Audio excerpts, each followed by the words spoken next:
I am back with one more video and as promised, आज हम करेंगे शाहरुख खान की फिल्म स्वदेश का review.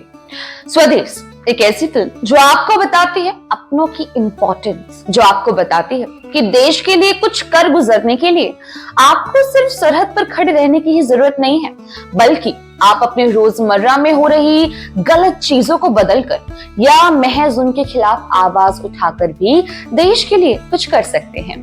So, this movie revolves around our main character named Mohan Bhargava, जिनका किरदार शाहरुख खान ने निभाया है। ये वैसे तो अमेरिका में नासा के एक साइंटिस्ट होते हैं और एक अच्छी लाइफस्टाइल जी रहे होते हैं, बट बीइंग अ ह्यूमन वो इस अनजाने देश में बिल्कुल अकेले होते हैं।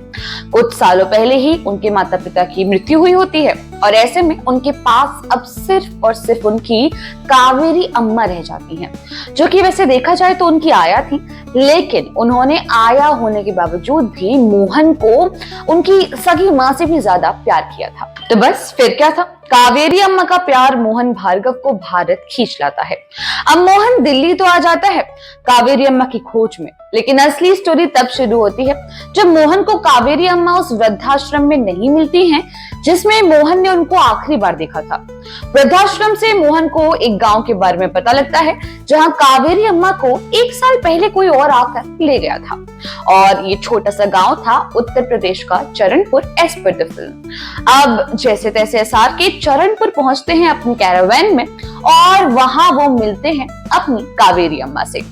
ऑब्वियसली सीन बहुत ज्यादा इमोशनल होता है और जिस तरह कावेरी अम्मा मोहन भार्गव को चूमती हैं और छूकर देखती हैं कि कहीं वो कोई सपना तो नहीं देख रही, उस सीन ने मुझे पर्सनली मेरी दादी की याद दिलाई थी। Whenever I go home, she literally touches me like this. Well, इससे पहले अब मैं इमोशनल हो जाऊं, let's get back to the story. तो अब एसआरके को उनकी कावेरी अम्मा तो मिल गई, लेकिन असली टास्क तो तब शुरू होता है जब मोहन को कन्विंस करना होता है कावेरी अम्मा को उसके साथ अमेरिका चलने के लिए। और जब मोहन उन्हें ये बात बताता है कि कावेरी अम्मा आप मेरे साथ चलिए, बहुत टाइम आप यहाँ पे रह लिए, अब मैं आपका ध्यान रखूंगा, तो कावेरी अम्मा मोहन को बताती हैं कि गीता, जो कि एक फैमिली फ्रेंड की ही बेटी होती है, वो अपने माँ बाप की मौत के बाद उन्हें घर ले आई थी और उसके माता पिता ने कावेरी अम्मा को ही उसकी शादी करने की जिम्मेदारी दी है, इसलिए जब तक वो उसकी शादी नहीं करवा देती हैं वो मोहन के साथ नहीं जा सकती हैं। अब जहां एक तरफ मोहन कावेरी अम्मा को कन्विंस करने की जद्दोजहद में लगा हुआ था, वहीं दूसरी ओर वो गांव में छुआछूत की समस्या, ऊंची जात नीची जात की समस्या, शिक्षा की समस्या जैसी तमाम चीजों को देखता है। गांव में लोगों की एक आदत थी जो कि इवेंचुअली हर इंडियन की प्रॉब्लम है कि वो हर परेशानी को लेकर उस पर सिर्फ रोते रहते हैं, हाथ पर हाथ धरे बैठे रहते हैं और साथ ही बिना कुछ किए सरकार को ब्लेम करते रहते हैं। अब इसी बीच गीता की शादी भी करनी थी, तो बस फिर क्या था, एसआर के गीता की सारी परेशानी अपने सर ले लेता है, बिकॉज इवेंचुअली उसे कावेरी अम्मा को अपने साथ जो लेकर जाना था।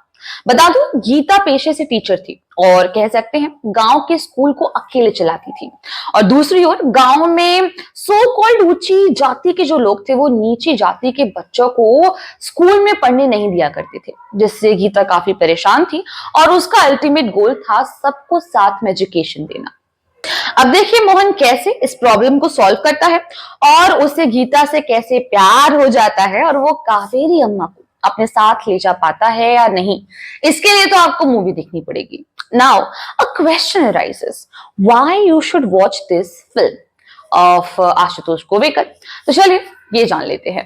अगर आप अपनी मिट्टी की महक को पहचानते हैं और कैसे हर मुश्किल का एकजुटता और संयम से सॉल्यूशन निकाला जा सकता है, इस फैक्ट को जानना चाहते हैं, तो you should must watch this film which is full of wonderful characters like SRK as Mohan Bhargava, Gayatri Joshi as Geeta, Kishori Ballal as Kaveri Amma, Makarand Deshpande as फकीर, राजेश विवेक उपाध्याय as निवारण, Daya Shankar Pandey as Melaram, and so on. So now we can surely say that this film is a true blend of patriotism, emotions and a little bit of drama, obviously. So go and watch this movie जो आपको Netflix पर देखने को मिल जाएगी, और अगर आपने देखी है तो बताइएगा जरूर कि आपको ये फिल्म कैसी लगती है। We will meet in another video soon. Till then, bye bye.